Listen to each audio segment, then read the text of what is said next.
everybody, and thanks for watching this episode of The Other 99. Today we take a look at an Endrek Sahr Master Breeder deck built by SprinkKnot. Endrek Sahr Master Breeder is a mono-black token general, which makes him fairly unique. This deck focuses on using the tokens Endrek generates to feed several sack engines. With all the things you can do with your thrulls, it shouldn't be hard to keep less than 7 out, so you can keep your general out as well. These cards are the backbone of the deck. Since Endrek only allows you to keep 6 thrulls if you want to keep him out, it's important to have something to do with all those tokens. Carrion Feeder, a cheap sack outlet that also gets bigger. Fallen Angel, a bigger, harder hitting sack outlet with flying. Fallen Ideal, turns a creature into Fallen Angel and is really hard to get rid of. Phyrexian Plague Lord, a sack outlet that can use the thrulls it generates to kill a 5/5 immediately. Attrition, lets you kill any non-black creature at the extremely cheap cost of 1 mana and 1 token. Sadistic Hypnotist. If this guy is played with Endrek Sahr out, he can eliminate 10 cards from a player's hand as soon as he hits the battlefield. Mind Slash. Every creature you sacrifice to this card means 1 less threat in your opponent's hand. Thoughtpicker Witch. Allows you to control another player's draws. Viscera Seer. Allows you to control your own draws. Phyrexian Tower. A sack outlet that can't be countered and makes mana. Ashnod's Altar and Phyrexian Altar. It lets you turn thrulls into mana, to then turn into creatures, and to finally turn into more thrulls. Butcher Malakir and Grave Pact. With all those sack outlets, you might as well make everyone else sack creatures as well. Just remember that Butcher of Malakir will kill Endrek when you cast him. Conspiracy. It isn't a sack outlet, but it shares a function with sack outlets.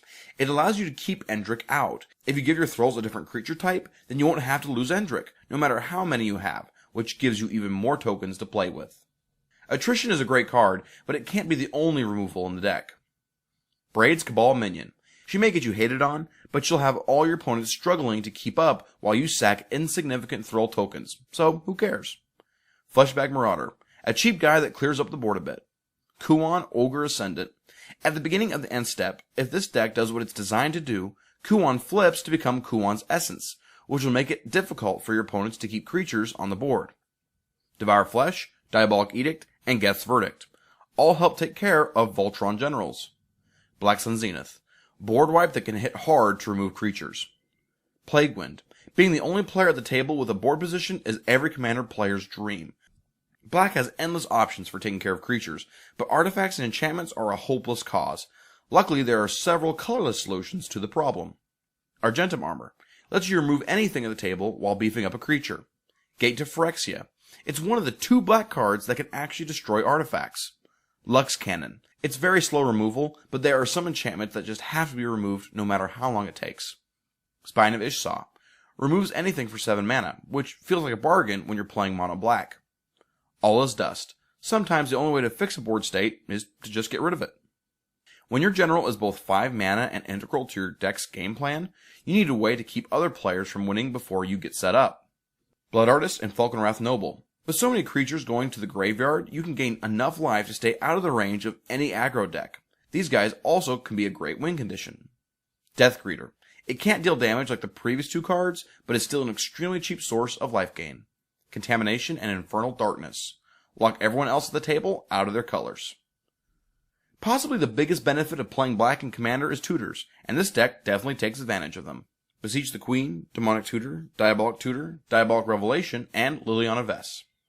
Playing a general like Endrek and having lots of nifty sack outlets means that you'll need more than just the normal land drop to get going. Solemn Simulacrum. Get a land, put it through the sack engine, get a card. Cryptcast. A cheap mana doubler that allows you to get in a little bit of damage through Extort late game. Cabal Coffers. Crazy good ramp. Magus of the Coffers. Cabal Coffers on a stick. Thespian Stage. Sure, it can copy other people's cool lands, but you'll probably just use it to get a second Cabal Coffers.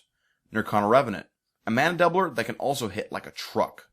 Darksteel Ingot. Indestructible mana is good. Caged Sun. A mana doubler that also makes your thralls more relevant in the red zone. Expedition Map. Why not have a second copy of Cabal Coffers? Mindstone. Ramp now, draw later. Wayfarer's Bauble. Now you too can play Rampant Growth. Black Market. In a deck based on making creatures die, this card can easily become an extra 20 mana each pre-combat main phase. Urborg Tomb of Yawgmoth. We've heard it's decent with Cabal Coffers. Temple of the False God and Soul Ring. Can give you a quick mana boost. Liliana of the Dark Realms.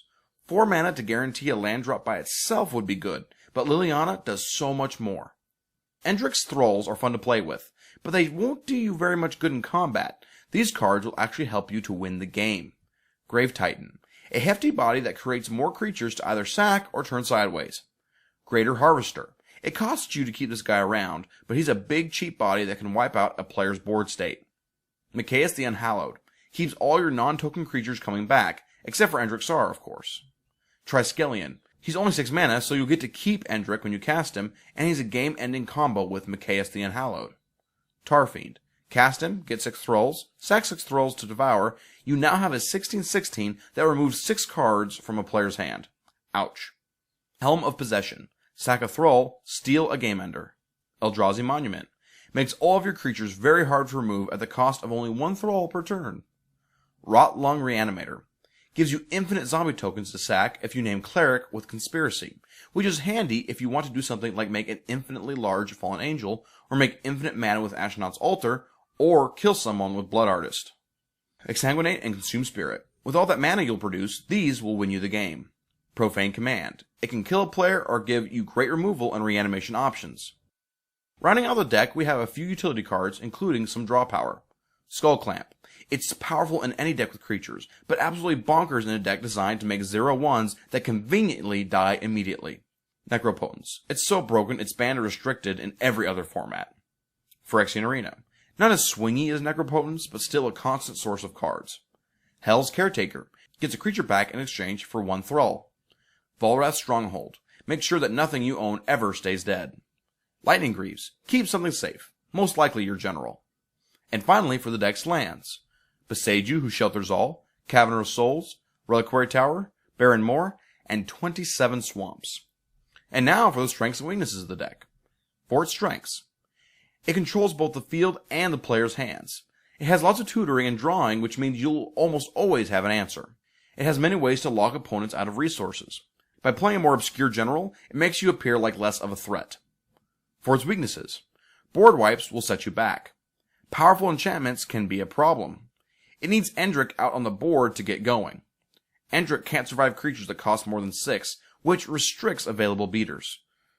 You should play this deck if you want a mono black general that's out of the ordinary, you like decks that are all about resource management, you enjoy trading creatures for resources, you'd rather sacrifice a creature than see it removed. Thanks for watching this episode of The Other 99.